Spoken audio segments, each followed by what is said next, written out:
আসসালামু আলাইকুম প্রিয় বন্ধুরা, আজকে চলে আসলাম এশিয়া মহাদেশের সবচাইতে বড় গ্রাম বানিয়াচুঙে অবস্থিত কমলা রানীর সাগর দিঘিতে। চলুন এই সাগর দিঘি সম্পর্কে কিছু তথ্য জেনে আসি।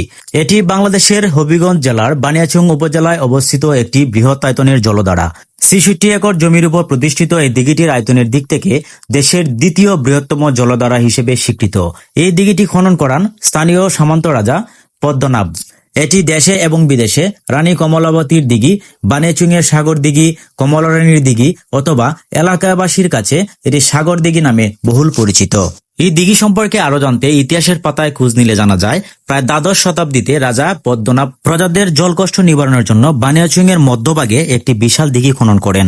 এ দিঘি খননের পর পানি না ওঠায় স্বপ্নে অতিষ্ঠ হয়ে রাজা পদ্মনাভের স্ত্রী কমলা রানী এ দিঘিতে আত্মবিসর্জন দেন বলে একটি উপাখ্যান এ অঞ্চলে প্রচলিত আছে। এজন্য এ দিঘিকে কমলা রানীর দিঘি বলা হয়। এ দিঘি নিয়ে বাংলা ছায়াছবি, রেডিও মঞ্চ নাটক রচিত হয়েছে।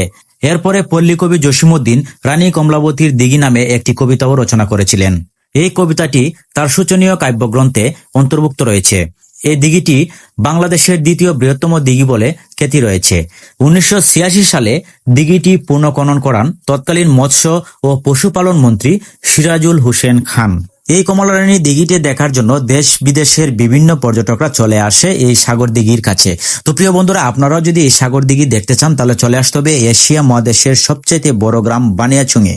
এই কমলা রানীর সাগর দিঘি বাংলাদেশের উত্তর পূর্বাঞ্চলে সিলেট বিভাগের হবিগঞ্জ জেলার বানিয়াচুং উপজেলার বানিয়াচুং দক্ষিণ পূর্ব ও বানিয়াচুং দক্ষিণ পশ্চিম ইউনিয়ন মিলে অবস্থিত। তো প্রিয় বন্ধুরা, আজকের মতো এই সাগর দিঘির পার থেকে বিদায় নিচ্ছি। আমার এই ভিডিওটি কেমন হলো অবশ্যই কমেন্ট করে জানাবেন।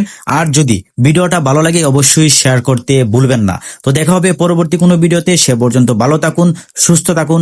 আসসালামু আলাইকুম।